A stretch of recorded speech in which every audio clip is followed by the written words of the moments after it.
सेठ लगनदास जी के जीवन की बगिया फलहीन थी। कोई ऐसा मानवीय, आध्यात्मिक या चिकित्सात्मक प्रयत्न ना था जो उन्होंने ना किया हो। यूँ शादी में एक पत्नी व्रत के कायल थे, मगर ज़रूरत और आग्रह से विवश होकर एक दो नहीं 5 शादियाँ की।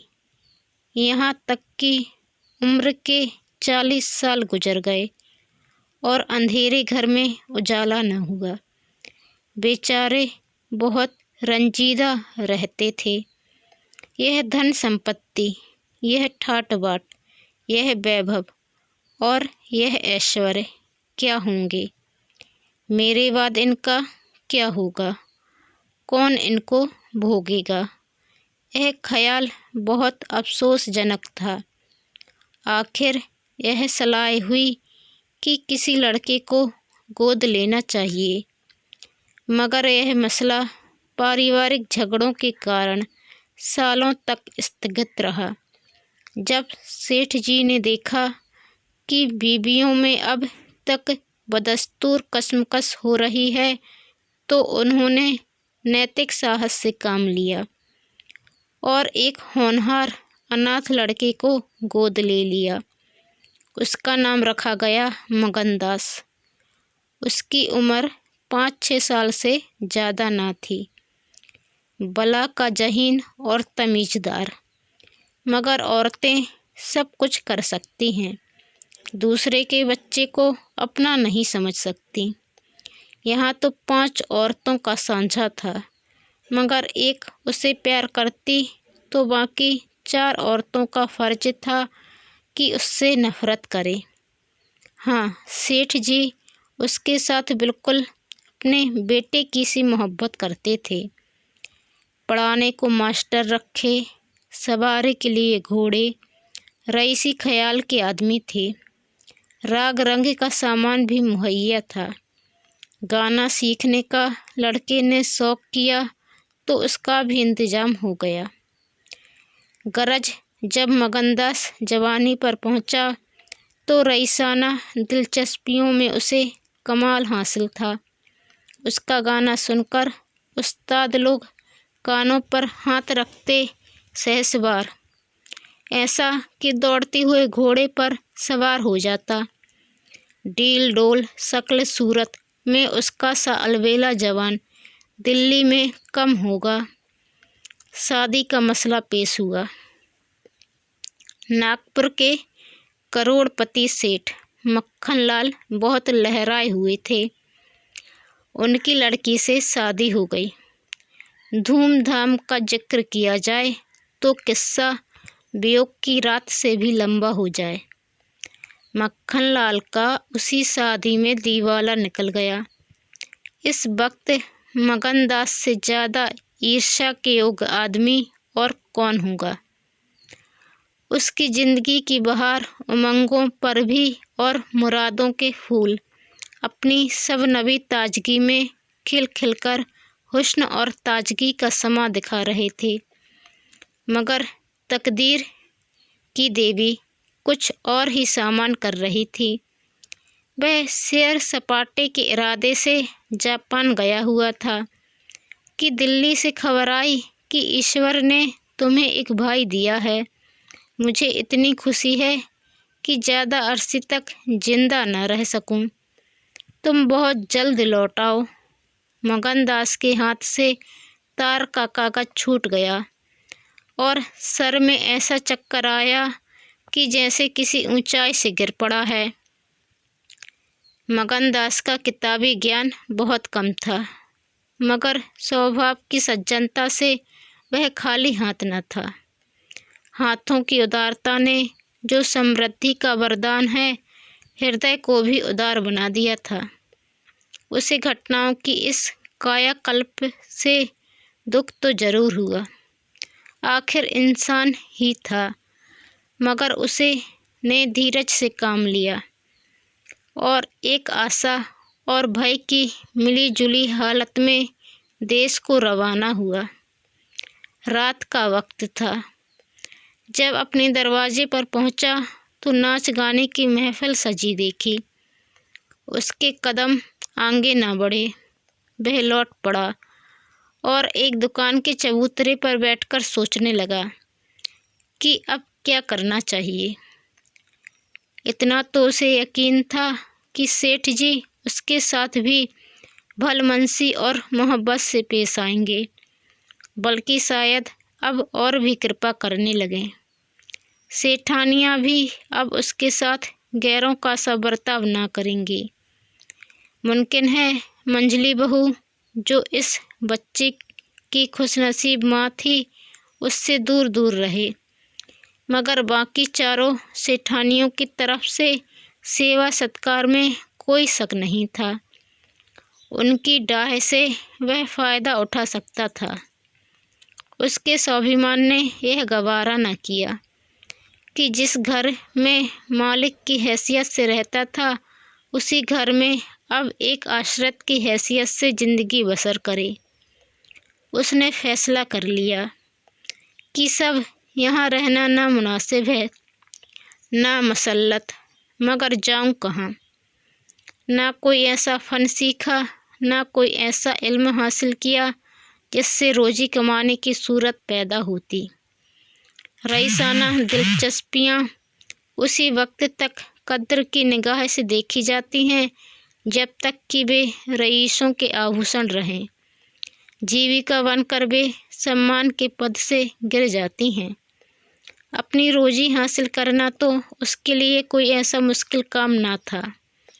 किसी सेठ साहूकार के यहाँ मुनीम बन सकता था, किसी कारखाने की तरफ से एजेंट हो सकता था, मगर उसके कंधे पर एक भारी जुआ रखा हुआ था। उसे क्या करे? एक बड़े सेठ की लड़की, जिसने लाड़ प्यार से परवरिश पाई, उससे यह कंगाली की तकलीफ़ें क्यों कर झेली जाएंगी? क्या मक्खनलाल की लाडली बेटी एक ऐसे आदमी के साथ रहना पसंद करेगी जिसे रात की रोटी का भी ठिकाना नहीं? मगर इस फिक्र में अपनी जान क्यों खपाऊं? मैंने अपनी मर्जी से शादी नहीं की। मैं बराबर इनकार करता रहा। सेठ जी ने ज़बरदस्ती मेरे पैरों में बेड़ी डाली है, अब वही इसके जिम्मेदार हैं। मुझसे कोई वास्ता नहीं। लेकिन जब उसने दोबारा ठंडे दिल से इस मसले पर गौर किया तो बचाव की कोई सूरत नज़र न आई। आखिरकार उसने यह फैसला किया कि पहले नागपुर चलूं, जरा उन महारानी के तौर तरीके को देखूं, बाहर ही बाहर उनके स्वभाव की मिजाज की जांच करूं। उस वक्त तय करूंगा कि मुझे क्या करके चाहिए। अगर रईसी की बू उनके दिमाग से निकल गई है और मेरे साथ रूखी रोटियां खाना उन्हें मंजूर है, तो इससे अच्छा फिर और क्या। लेकिन अगर वह अमीरी ठाट बाट के हाथों बिकी हुई है तो मेरे लिए रास्ता साफ है।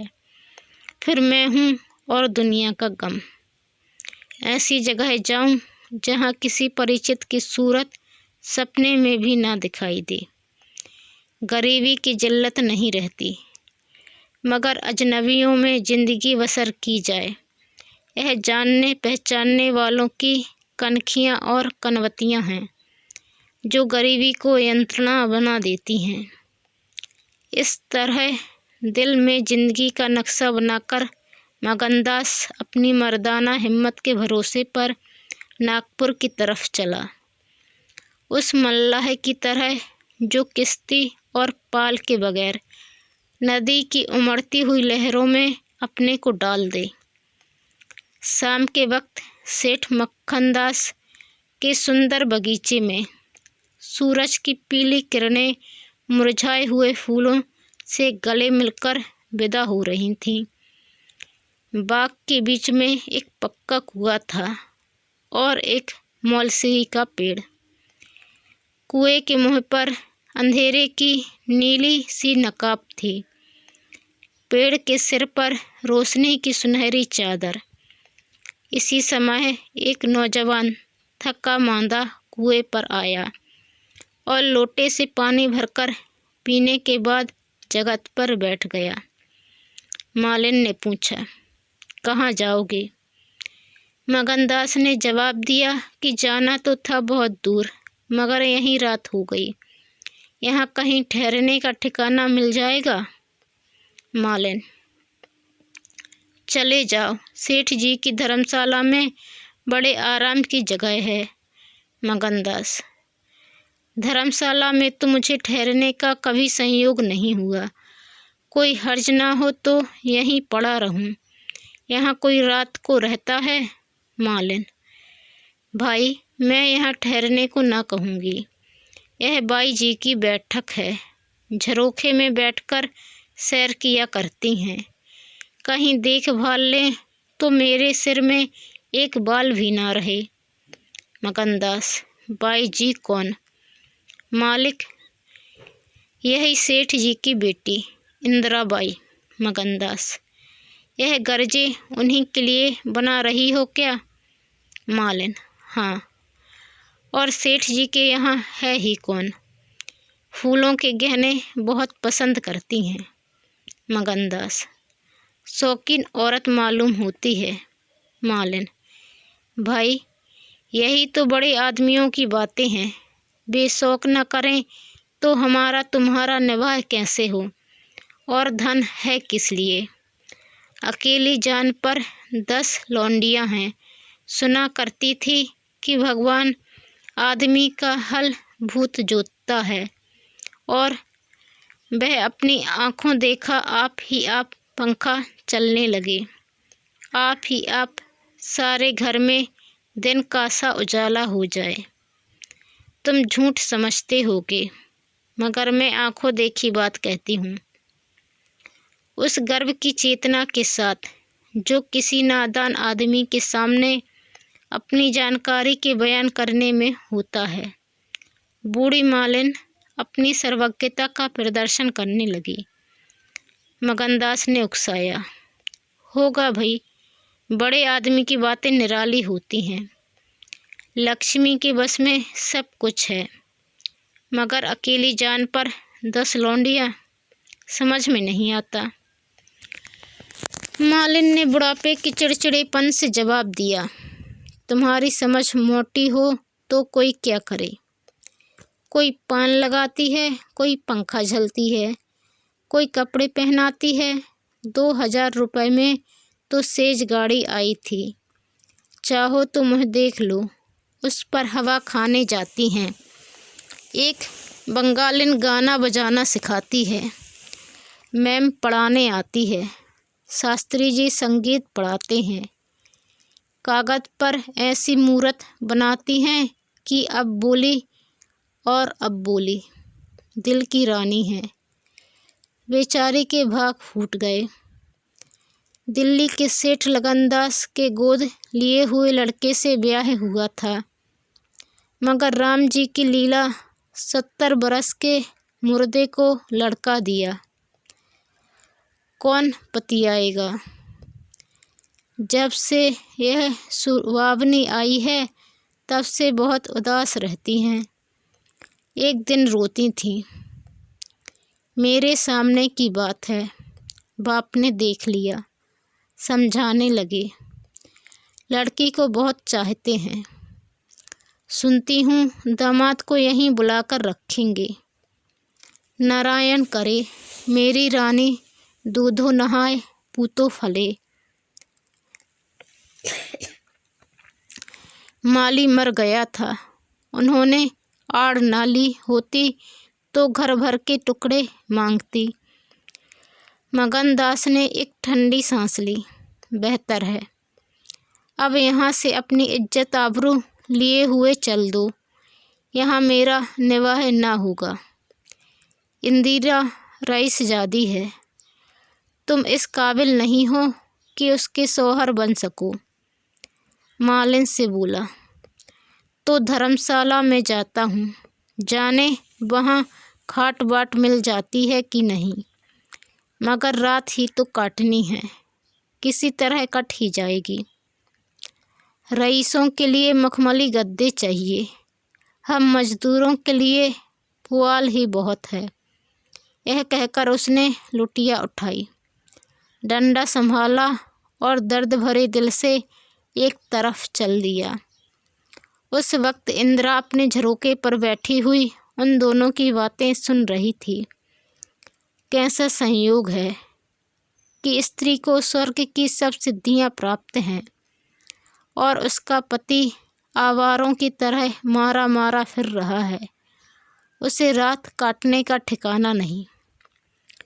मगनदास निराश विचारों में डूबा हुआ शहर से बाहर निकल आया और एक सराय में ठहरा, जो सिर्फ इसलिए मशहूर थी कि वहाँ शराब की एक दुकान थी।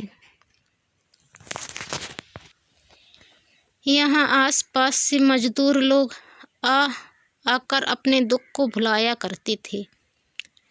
जो भूले भटके मुसाफिर यहाँ ठहरते, उन्हें होशियारी और चौकसी का व्यवहारिक पाठ मिल जाता था।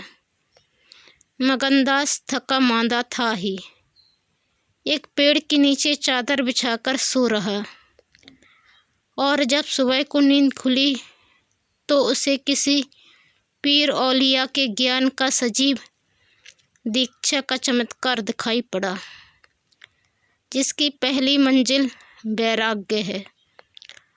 उसकी छोटी सी पोटली, जिसमें 2-1 कपड़े और थोड़ा सा रास्ते का खाना और लुटिया डोर बंधी हुई थी, गायब हो गई। उन कपड़ों को छोड़कर जो उसके बदन पर थे, अब उसके पास कुछ भी न था, और भूख जो कंगाली में और भी तेज हो जाती है, उसे बेचैन कर रही थी। मगर वह दृढ़ स्वभाव का आदमी था। उसने किस्मत का रोना न रोया और किसी तरह गुजर करने की तदबीरें सोचने लगा। लिखने और गणित में उसे अच्छा अभ्यास था, मगर इस हैसियत में उससे फ़ायदा उठाना असंभव था। उसने संगीत का बहुत अभ्यास किया था। किसी रसिक रईस के दरबार में उसकी कद्र हो सकती थी, मगर उसके पुरुषोचित अभिमान ने इस पेशे को अख्तियार करने की इजाज़त ना दी। हाँ, वह आला दर्जे का घुड़सवार था और यह फन मज़े में पूरी शान के साथ उसकी रोजी का साधन बन सकता था। यह पक्का इरादा करके उसने हिम्मत से कदम आगे बढ़ाए। ऊपर से देखने पर यह बात यकीन के काबिल नहीं मालूम होती, मगर वह अपना बोझ हल्का हो जाने से इस वक्त बहुत उदास नहीं था। मर्दाना हिम्मत का आदमी ऐसी मुसीबतों को उसी निगाह से देखता है जिसमें एक होशियार विद्यार्थी परीक्षा के प्रश्नों को देखता है। उसे अपनी हिम्मत आजमाने का, एक मुश्किल से जूझने का मौका मिल जाता है। उसकी हिम्मत अनजाने ही मजबूत हो जाती है। अक्सर ऐसे मौके मर्दाना हौसलों के लिए प्रेरणा का काम देते हैं। मगनदास इस जोश से कदम बढ़ाता चला जाता था कि जैसे कामयाबी की मंजिल सामने नज़र आ रही है, मगर शायद वहाँ के घोड़ों ने शरारत और बिगड़ेलपन से तौबा कर ली थी, या वे स्वाभाविक रूप से बहुत मज़े में धीमे धीमे चलने वाले थे। वह जिस गांव में जाता, निराशा को उकसाने वाला जवाब पाता। आखिरकार शाम के वक्त जब सूरज अपनी आखिरी मंजिल पर जा पहुंचा था, उसकी कठिन मंजिल तमाम हुई। नागर घाट के ठाकुर अटल सिंह ने उसकी चिंता को समाप्त किया। यह एक बड़ा गांव था। पक्के मकान बहुत थे, मगर उनमें प्रेत आत्माएं आबाद थी। कई साल पहले प्लेग ने आबादी के बड़े हिस्से को इस क्षणभंगुर संसार से उठाकर स्वर्ग में पहुंचा दिया था। इस वक्त प्लेग के बचे खुचे वे लोग, गांव के नौजवान और शौकीन जमींदार साहब और हल्के के कारगुजार और रवीले थानेदार साहब थे। उनकी मिलीजुली कोशिशों से गांव में सतयुग का राज था। धन दौलत को लोग जान का अजाब समझते थे, उसे गुनाह की तरह छुपाते थे। घर घर में रुपए रहते हुए लोग कर्ज ले लेकर खाते और फटेहालों की तरह रहते थे। इसी में निवाह था। काजल की कोठरी थी, सफ़ेद कपड़े पहनना, उन पर धब्बा लगाना था। हुकूमत और ज़बरदस्ती का बाजार गर्म था। अहीरों के यहाँ आंजन के लिए भी दूध न था। थाने में दूध की नदी बहती थी। मवेशी खाने के मुहर्रिर दूध की कुल्लियाँ करते थे। इसी अंधेर नगरी को मुकंदास ने अपना घर बनाया। ठाकुर साहब ने असाधारण उदारता से काम लेकर उसे रहने के लिए एक मकान भी दे दिया, जो केवल बहुत व्यापक अर्थों में मकान कहा जा सकता। इसी झोपड़ी में वह एक हफ्ते से जिंदगी के दिन काट रहा है। उसका चेहरा जर्द है और कपड़े मैले हो रहे हैं, मगर ऐसा मालूम होता है कि उस अब इन बातों की अनुभूति ही नहीं रही। जिंदा है मगर जिंदगी रुखसत हो गई है।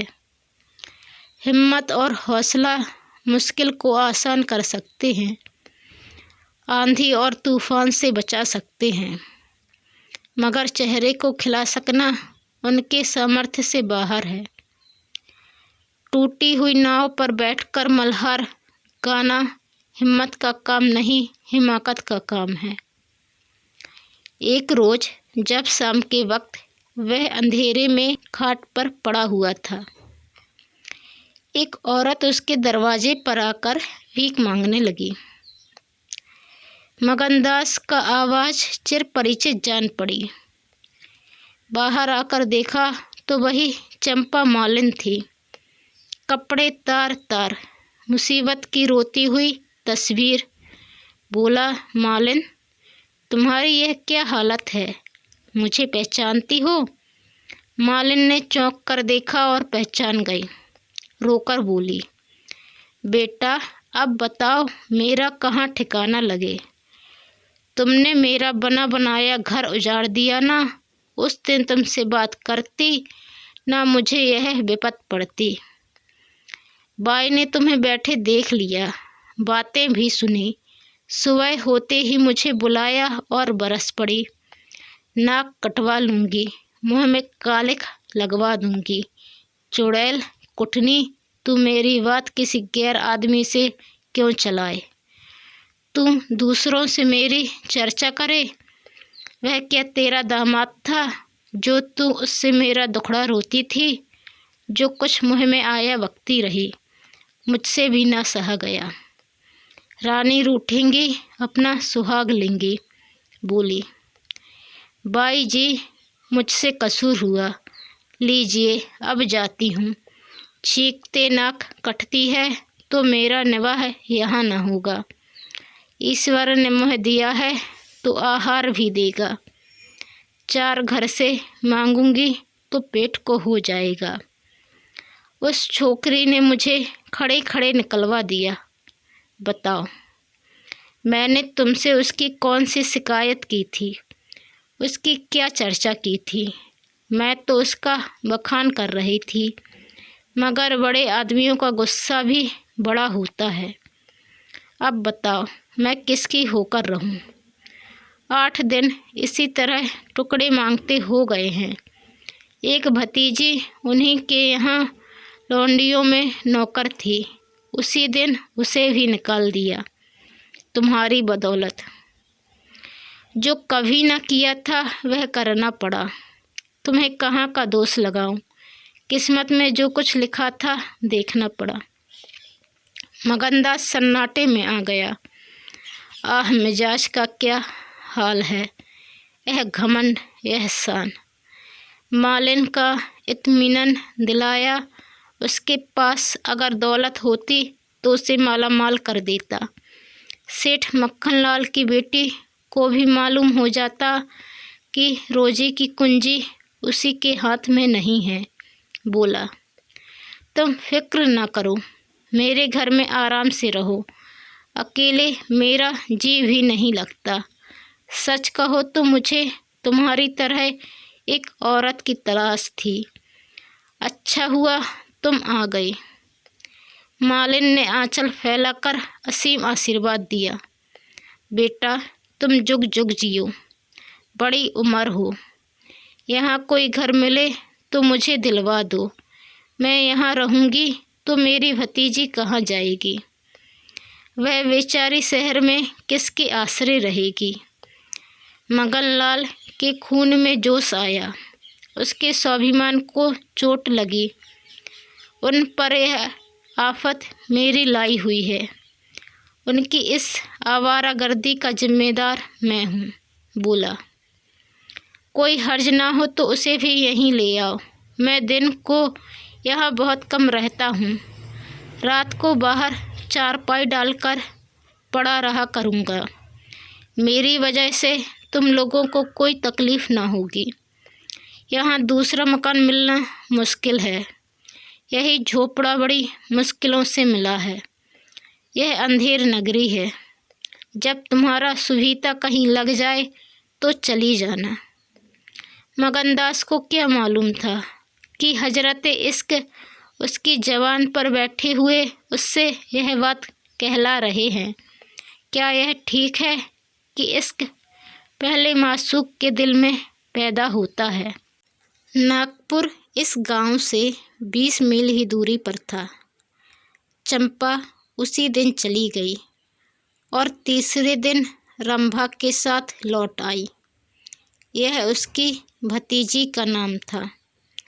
उसके आने से झोपड़े में जान सी पड़ गई। मगनदास के दिमाग में मालिन की लड़की की जो तस्वीर थी उसका रंभा से कोई मेल न था। वह सौंदर्य नाम की चीज़ का अनुभवी जौहरी था, मगर ऐसी सूरत जिस पर जवानी की ऐसी मस्ती और दिल का चैन छीन लेने वाला ऐसा आकर्षण हो, उसने पहले कभी नहीं देखा था। उसकी जवानी का चांद अपनी सुनहरी और गंभीर शान के साथ चमक रहा था। सुबह का वक्त था। मगनदास दरवाजे पर पड़ा ठंडी ठंडी हवा का मज़ा उठा रहा था। रंभा सिर पर घड़ा रखे पानी भरने को निकली। मगनदास ने उसे देखा और एक लंबी सांस खींचकर उठ बैठा। चेहरा मुहरा बहुत ही मोहक, ताजे फूल की तरह खिला हुआ चेहरा, आँखों में गंभीर सरलता। मगनदास को उसने भी देखा। चेहरे पर लाज की लाली दौड़ गई। प्रेम ने पहला बार किया। मगनदास सोचने लगा, क्या तकदीर यहाँ कोई और गुल खिलाने वाली है? क्या दिल मुझे यहाँ भी चैन ना लेने देगा? रंभा, तू यहाँ नाहक आई। नाहक एक गरीब का खून तेरे सर पर होगा। मैं तो अब तेरे हक तो बिक चुका, मगर क्या तू भी मेरी हो सकती है? लेकिन नहीं, इतनी जल्दबाजी ठीक नहीं। दिल का सौदा सोच समझकर करना चाहिए। तुमको अभी जब्त करना होगा। रंभा सुंदरी है, मगर झूठे मोती की आभ और ताब उसे सच्चा नहीं बना सकती। तुम्हें क्या खबर कि उस भोली लड़की के कान प्रेम के शब्द से परिचित नहीं हो चुके हैं? कौन कह सकता है कि उसके सौंदर्य की वाटिका पर किसी फूल चुनने वाले के हाथ नहीं पड़ चुके हैं? मगर कुछ दिनों की दिलबदकी के लिए कुछ चाहिए तो तुम आज़ाद हो। मगर यह नाजुक मामला है, जरा संभल के कदम रखना। पेशेवर जातों में दिखाई पड़ने वाला सौंदर्य अक्सर नैतिक बंधनों से मुक्त होता है। 3 महीने गुजर गए। मगनदास रंभा को ज्यों-ज्यों बारीक से बारीक निगाहों से देखता, त्यों-त्यों उस पर प्रेम का रंग गाढ़ा होता जाता था। वह रोज उसे कुएं से पानी निकालते देखता। वह रोज घर में झाड़ू देती, रोज खाना पकाती। आह, मगनदास को उन ज्वार की रोटियों में जो मज़ा आता था, वह अच्छे से अच्छे व्यंजनों में भी न आया था।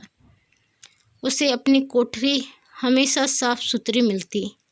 ना जाने कौन उसका बिस्तर बिछा देता। क्या यह रंभा की कृपा थी? उसकी निगाहें शर्मीली थीं। उसने उसे कभी अपनी तरफ चंचल आँखों से ताकते नहीं देखा। आवाज़ कैसी मीठी! उसकी हंसी की आवाज़ कभी उसके कान में नहीं आई। अगर मगनदास अब उसके प्रेम में मतवाला हो रहा था तो कोई ताज्जुब की बात नहीं थी। उसकी भूखी निगाहें बेचैनी और लालसा में डूबी हुई हमेशा रंभा को ढूंढा करती।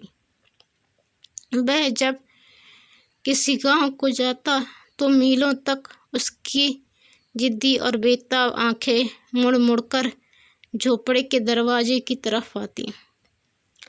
उसकी ख्याति आसपास फैल गई थी, मगर उसके स्वभाव की सरलता और उदार हृदयता से अक्सर लोग अनुचित लाभ उठाते थे। इंसाफ पसंद लोग तो स्वागत सत्कार से काम निकाल लेते, और जो लोग ज़्यादा समझदार थे वे लगातार तकाज़ों का इंतज़ार करते। चूँकि मगनदास इस फन को बिल्कुल नहीं जानता था, बावजूद दिन रात की दौड़ धूप के गरीबी से उसका गला न छूटता।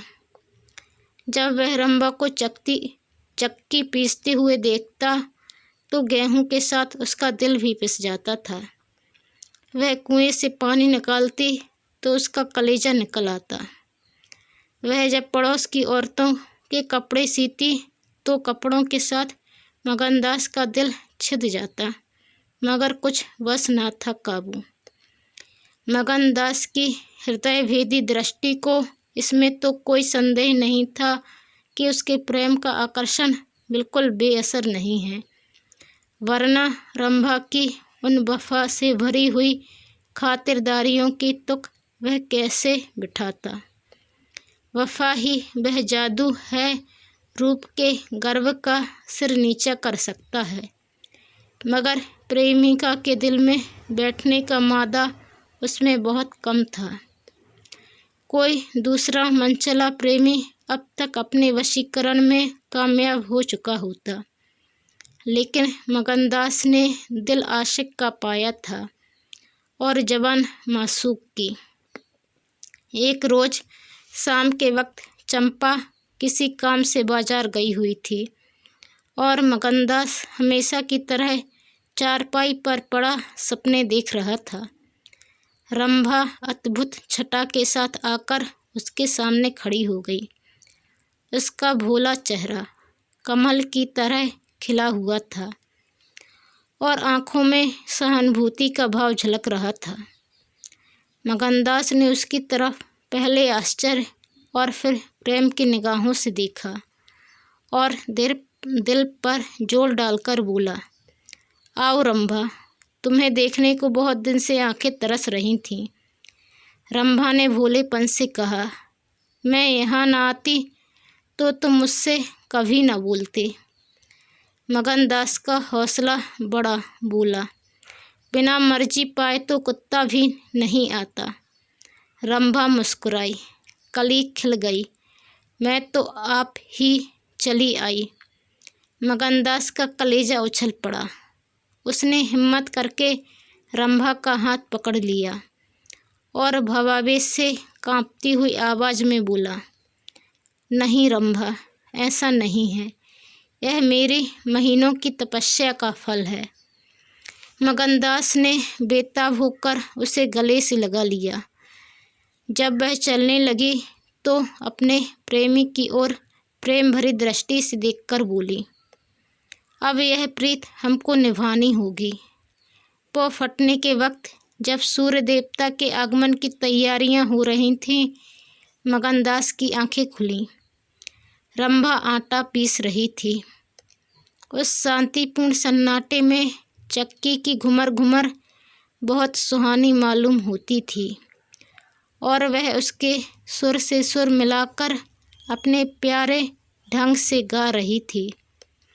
झुलनियाँ मोरी पानी में गिरी, मैं जानू पिया मोके मन ही, उल्टी मनावन मोको पड़ी, झुलनियाँ मोरी पानी में गिरी।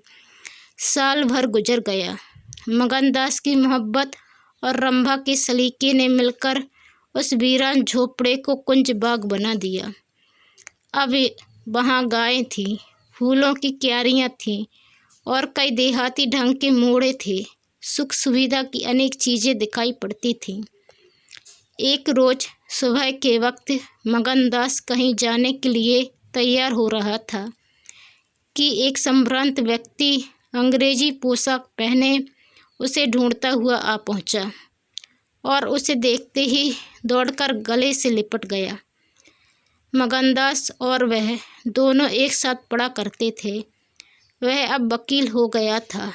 मगनदास ने भी अब पहचाना और कुछ झेपता और कुछ झिझकता उससे गले लिपट गया। बड़ी देर तक दोनों दोस्त बातें करते रहे। बातें क्या थीं? घटनाओं और संयोगों की एक लंबी कहानी थी। कुछ महीने हुए सेठ लगनदास का छोटा बच्चा चेचक की नज़र हो गया। सेठ जी ने दुख के मारे आत्महत्या कर ली और अब मगनदास सारी जायदाद, कोठी, इलाके और मकानों का एक छत्र स्वामी था। सेठानियों में आपसी झगड़े हो रहे थे। कर्मचारियों ने गबन को अपना ढंग बना रखा था। बड़ी सेठानी उसे बुलाने के लिए खुद आने को तैयार थी, मगर वकील साहब ने उन्हें रोका था। तब मगनदास ने मुस्कुराकर पूछा, तुम्हें क्यों कर मालूम हुआ कि मैं यहाँ हूँ? तो वकील साहब ने फरमाया, महीने भर से तुम्हारी टोह में हूँ। सेठ मक्खनलाल ने अता पता बतलाया। तुम दिल्ली पहुँचे और मैंने अपना महीने भर का बिल पेश किया। रंभा अधीर हो रही थी कि यह कौन है और इनमें क्या बातें हो रही हैं। 10 बजते बजते वकील साहब मगनदास से 1 हफ्ते के अंदर आने का वादा लेकर विदा हुए। उसी वक्त रंभा आ पहुंची और पूछने लगी, ये कौन थे? इनका तुमसे क्या काम था? मगनदास ने जवाब दिया, यमराज का दूत। रंभा, क्या आशगुन वक्ते हो? मगन, नहीं नहीं रंभा, यह आशगुन नहीं है। यह सचमुच मेरी मौत का दूत था, मेरी खुशियों के बाग को रौंदने वाला, मेरी हरी भरी खेती को उजाड़ने वाला। रंभा, मैंने तुम्हारे साथ दगा की है। मैंने तुम्हें अपने फरेब के जाल में फंसाया है। मुझे माफ़ करो। मोहब्बत ने मुझसे यह सब करवाया। मैं मगन सिंह ठाकुर नहीं हूँ। मैं सेठ लगनदास का बेटा और सेठ मक्खनदास का दामाद हूँ। मगनदास को डर था कि रंभा यह सुनते ही चौंक पड़ेगी और शायद उसे जालिम दगाबाज कहने लगे, मगर उसका ख्याल गलत निकला। रंभा ने आंखों में आंसू भरकर सिर्फ इतना कहा, तो क्या तुम मुझे छोड़कर चले जाओगे? मगनदास ने उसे गले लगाकर कहा, हाँ रंभा। क्यों? मगन, इसलिए कि इंदिरा बहुत होशियार, सुंदर और धनी है। रंभा, मैं तुम्हें न छोड़ूंगी। कभी इंदिरा की लौंडी थी, अब उनकी सौत बनूंगी। तुम जितनी मेरी मोहब्बत करोगे उतनी इंदिरा की तो न करोगे, क्यों? मगनदास इस भोलेपन पर मतवाला हो गया। मुस्कुराकर बोला, अब इंदिरा तुम्हारी लौंडी बनेगी। मगर सुनता हूँ वह बहुत सुंदर है, कहीं मैं उसकी सूरत पर लुभा न जाऊँ। मर्दों का हाल तुम नहीं जानती, मुझे अपने ही से डर लगता है। रंभा ने विश्वास भरी आँखों से देखकर कहा, क्या तुम भी ऐसा करोगे? जो जी में आए करना, मैं तुम्हें ना छोड़ूंगी। इंदिरा रानी बने मैं लौंडी होंगी, क्या इतने पर भी मुझे छोड़ दोगे? मगनदास की आंखें डबडबा गईं। बोला, प्यारी, मैंने फैसला कर लिया है कि दिल्ली ना जाऊंगा। यह तो मैं कह ही ना पाया कि सेठ जी का स्वर्गवास हो गया। बच्चा उनसे पहले ही चल बसा था। अफसोस सेठ जी के आखिरी दर्शन भी ना कर सका। अपना बाप भी इतनी मोहब्बत नहीं कर सकता। उन्होंने मुझे अपना वारिस बनाया है। वकील साहब कहते थे कि सेठानियों में अनबन है, नौकर चाकर लूट मार मचा रहे हैं। वहाँ का यह हाल है और मेरा दिल वहाँ जाने पर राजी नहीं होता। दिल तो यहाँ है, वहाँ कौन जाए? रंभा जरा देर तक सोचती रही, फिर बोली, तो मैं तुम्हें छोड़ दूंगी। इतने दिन तुम्हारे साथ रही, जिंदगी का सुख लूटा। अब जब तक जीऊँगी इस सुख का ध्यान करती रहूँगी। मगर तुम मुझे भूल तो ना जाओगे? साल में एक बार लिया करना। इसी झोपड़े में आकर मगनदास ने बहुत रोका, मगर आंसू न रुक सके। बोली, रंभा, ऐसी बातें ना करो, कलेजा बैठा जाता है। मैं तुम्हें छोड़ नहीं सकता। इसलिए नहीं कि तुम्हारे ऊपर कोई एहसान है, तुम्हारी खातिर नहीं, अपनी खातिर। वह शांति, वह प्रेम, वह आनंद जो मुझे यहाँ मिलता है और कहीं नहीं मिल सकता। खुशी के साथ जिंदगी बसर हो, यही मनुष्य के जीवन का लक्ष्य है। मुझे ईश्वर ने यह खुशी यहाँ दे रखी है, तो मैं उसे क्यों छोड़ूं? धन दौलत को मेरा सलाम है, मुझे उसकी हवस नहीं है। रंभा फिर गंभीर स्वर में बोली, मैं तुम्हारे पाँव की बेड़ी ना बनूंगी। चाहे तुम अभी मुझे ना छोड़ो, लेकिन थोड़े दिनों में तुम्हारी यह मोहब्बत ना रहेगी। मगनदास को कोड़ा लगा, जोश में बोला, तुम्हारे सिवा इस दिल में अब कोई और जगह नहीं पा सकता। रात ज़्यादा हो गई थी। अष्टमी का चांद सोने जा चुका था। दोपहर के कमल की तरफ साफ आसमान में सितारे खिले हुए थे। किसी खेत के रखवाले की बांसुरी की आवाज़, जिसे दूरी ने तासीर, सन्नाटे न सुरीलापन और अंधेरे ने आत्मिकता का आकर्षण दे दिया था, कानों में आ जा रही थी कि जैसे कोई पवित्र आत्मा नदी के किनारे बैठी हुई पानी की लहरों से या दूसरे किनारे के खामोश और अपनी तरफ खींचने वाले पेड़ों से अपनी जिंदगी का गम की कहानी सुना रही है। मगनदास सो गया, मगर रंभा की आंखों में नींद न आई। सुबह हुई तो मगनदास उठा और रंभा को पुकारने लगा, मगर रंभा रात ही को अपनी चाची के साथ वहाँ से चली गई थी। मगनदास को उस मकान के दरो दीवार पर एक मनहूसियत सी छाई हुई मालूम हुई कि जैसे घर की जान निकल गई हो। वह घबराकर उस कोठरी में गया जहाँ रंभा रोज चक्की पीसती थी, मगर अफसोस आज चक्की एकदम निश्चल थी। फिर वह कुएं की तरफ दौड़ा गया, लेकिन ऐसा मालूम हुआ कि कुएं ने उसे निकल जाने के लिए अपना मुँह खोल दिया है। तब वह बच्चों की तरह चीख उठा। वह रोता हुआ फिर उसी झोपड़ी में आया जहाँ कल रात तक प्रेम का वास था, मगर आहे उस वक्त वहाँ शोक का घर बनी हुई थी। जब जरा आंसू थमे तो उसने घर में चारों तरफ निगाह दौड़ाई। रंभा की साड़ी अरगनी पर पड़ी हुई थी। एक पिटारी में वह कंगन रखा हुआ था जो मगनदास ने उसे दिया था। बर्तन सब रखे हुए थे, साफ और सुथरे। मगनदास सोचने लगा, रंभा, तूने रात को कहा था मैं तुम्हें छोड़ दूंगी। क्या तूने वह बात दिल से कही थी? मैंने तो समझा था तू दिल लगी कर रही है, नहीं तो तुझे कलेजे में छिपा लेता। मैं तो तेरे लिए सब कुछ छोड़े जा बैठा था। तेरा प्रेम मेरे लिए सब कुछ था। आह, मैं यूं बेचैन हूँ। क्या तू बेचैन नहीं है? हाय, तुम रो रही है। मुझे यकीन है कि तू अब भी लौट आएगी। फिर सजीव कल्पनाओं का एक जमघट उसके सामने आया। वे नाजुक अदाएं, वे मतवाली आंखें, वे भोली भाली बातें, वे अपने को भूली हुई सी मेहरबानियाँ, वह जीवनदायी मुस्कान, वे आशिकों जैसी दिलजोइयाँ, वह प्रेम का नशा, वह हमेशा खिला रहने वाला चेहरा, वह लचक लचक कर कुएं से पानी लाना, वह इंतजार की सूरत, वह मस्ती से भरी हुई बेचैनी। ये सब तस्वीरें उसकी निगाहों के सामने हमरतनाक बेबाती के साथ फिरने लगीं।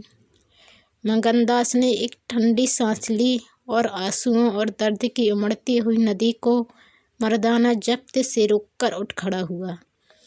नागपुर जाने का पक्का फैसला हो गया।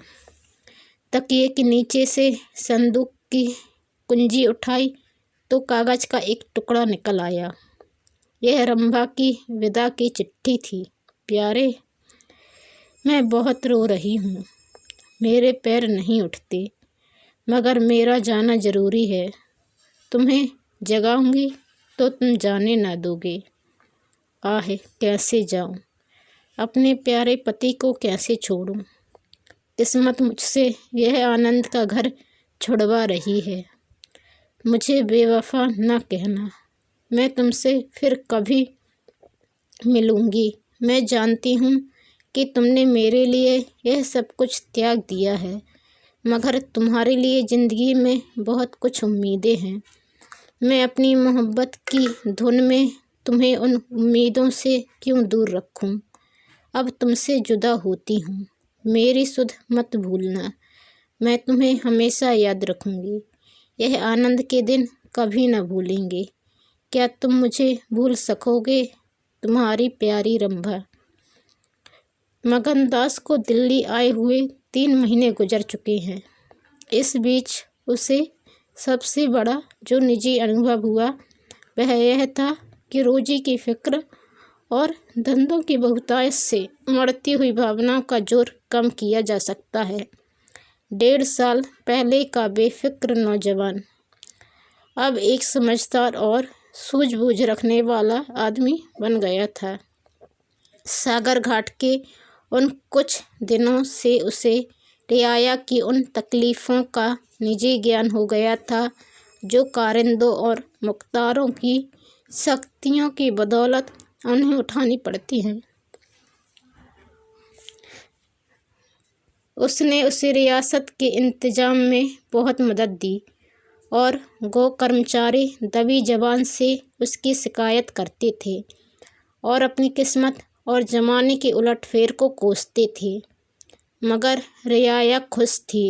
हाँ, जब वह सब से फुर्सत पाता तो एक भोली भाली सूरत वाली लड़की उसके ख्याल के पहलू में आ बैठती और थोड़ी देर के लिए सागर घाट का वह हरा भरा झोपड़ा और उसकी मस्तियाँ आँखों के सामने आ जाती। सारी बातें एक सुहावने सपने की तरह याद आकर उसके दिल को महसूसने लगती। लेकिन कभी कभी खुद ब खुद उसका ख्याल इंदिरा की तरफ भी जा पहुँचता, जो उसके दिल में रंभा की वही जगह थी, मगर किसी तरह उसमें इंदिरा के लिए भी एक कोना निकल आया था। जिन हालातों और आफतों ने उसे इंदिरा से बेचार कर दिया था वह अब रुखसत हो गई थी। अब उसे इंदिरा से कुछ हमदर्दी हो गई। अगर उसके मिजाज में घमंड है, हुकूमत है, तकल्लुफ़ है, शान है, तो यह उसका कसूर नहीं। यह रईसजादों की आम कमजोरियां हैं, यही उनकी शिक्षा है। वे बिल्कुल बेबस और मजबूर हैं। इन बदते हुए और संतुलित भावों के साथ जहाँ वह बेचैनी के साथ रंभा की याद को ताज़ा किया करता था, वहाँ इंदिरा का स्वागत करने और उसे अपने दिल में जगह देने के लिए तैयार था। वह दिन दूर नहीं था जब उसे उस आजमाइश का सामना करना पड़ेगा। उसके कई आत्मीय आमिराना शान शौकत के साथ इंदिरा को विदा कराने के लिए नागपुर गए हुए थे। मगनदास की बतियत आज तरह तरह के भावों के कारण, जिनमें प्रतीक्षा और मिलन की उत्कंठा विशेष थी, उचाट सी हो रही थी। जब कोई नौकर आता तो वह संभल कर बैठता कि शायद इंदिरा आ पहुंची। आखिर शाम के वक्त जब दिन और रात गले मिले रहे थे, जनान खाने में जोर सारे के गाने की आवाज़ों ने बहू के पहुंचने की सूचना दी। सुहाग की सुहानी रात थी। 10 बज गए थे। खुले हुए हवादार सहन में चांदनी छिटकी हुई थी। वह चांदनी जिसमें नशा है, आरजू है और खिंचाव है। गमलों में खिले हुए गुलाब और चंपा के फूल चांद की सुनहरी रोशनी में ज़्यादा गंभीर और खामोश नजर आते थे। मगनदास इंदिरा से मिलने के लिए चला। उसके दिल से लालसाएं जरूर थी, मगर एक पीड़ा भी थी। दर्शन की उत्कंठा थी, मगर प्यास से खाली। मोहब्बत नहीं, प्राणों का खिंचाव था जो उसे खींचे लिए जाता था। उसके दिल में बैठी हुई रंभा शायद बार बार बाहर निकलने की कोशिश कर रही थी, इसलिए दिल में धड़कन हो रही थी। वह सोने के कमरे के दरवाजे पर पहुंचा। रेशमी पर्दा पड़ा हुआ था। उसने पर्दा उठा दिया। अंदर एक औरत सफ़ेद साड़ी पहने खड़ी थी। हाथ में चंद खूबसूरत चूड़ियों के सिवा उसके बदन पर एक जेवर भी न था। ज्यों ही पर्दा उठा और मगनदास ने अंदर कदम रखा, वह मुस्कुराती हुई उसकी तरफ बढ़ी। मगनदास ने उसे देखा और चकित होकर बोला, रंभा, और दोनों प्रेमावास से लिपट गए। दिल में बैठी हुई रंभा बाहर निकल आई थी। साल भर गुजरने के बाद एक दिन इंदिरा ने अपने पति से कहा, क्या रंभा को बिल्कुल भूल गए? कैसे बेवफा हो। कुछ याद है उसने चलते वक्त तुमसे क्या विनती की थी? मगनदास ने कहा, खूब याद है। वह आवाज़ भी कानों में गूंज रही है। मैं रंभा को भोली भाली लड़की समझता था। यह नहीं जानता था कि यह त्रिया चरित्र का जादू है। मैं अपनी रंभा का अब भी इंदिरा से ज़्यादा प्यार करता हूँ। तुम्हें डाह तो नहीं होती? इंदिरा ने हंसकर जवाब दिया, डाह क्यों हो? तुम्हारी रंभा है तो क्या मेरा मगनसह नहीं है? मैं अब भी उस पर मरती हूँ। दूसरे दिन दोनों दिल्ली से एक राष्ट्रीय समारोह में शरीक होने का बहाना करके रवाना हो गए और सागर घाट जा पहुँचे। वह झोपड़ा, वह मोहब्बत का मंदिर, वह प्रेम भवन फूल और हरियाली से लहरा रहा था। चंपा मालिन उन्हें वहाँ मिली। गांव के जमींदार उनसे मिलने के लिए आए। कई दिन तक फिर मगन सिंह को घोड़े निकालना पड़े। रंभा कुएं से पानी लाती, खाना पकाती, फिर चक्की पीसती और गाती। गांव की औरतें फिर उससे अपने कुर्ते और बच्चों की लेसदार टोपियां सिलाती हैं। हाँ, इतना ज़रूर कहती हैं कि उसका रंग कैसा निखर आया है, हाथ पांव कैसे मुलायम यह पड़ गए हैं। किसी बड़े घर की रानी मालूम होती है, मगर स्वभाव वही है, वही मीठी बोली है, वही मुरब्बत, वही हंसमुख चेहरा। इस तरह एक हफ्ते इस सरल और पवित्र जीवन का आनंद उठाने के बाद दोनों दिल्ली वापस आए। और अब 10 साल गुजरने पर भी साल में एक बार उस झोपड़े के नसीब जागते हैं। वह मोहब्बत की दीवार अभी तक उन दोनों प्रेमियों को अपनी छाया में आराम देने के लिए खड़ी है।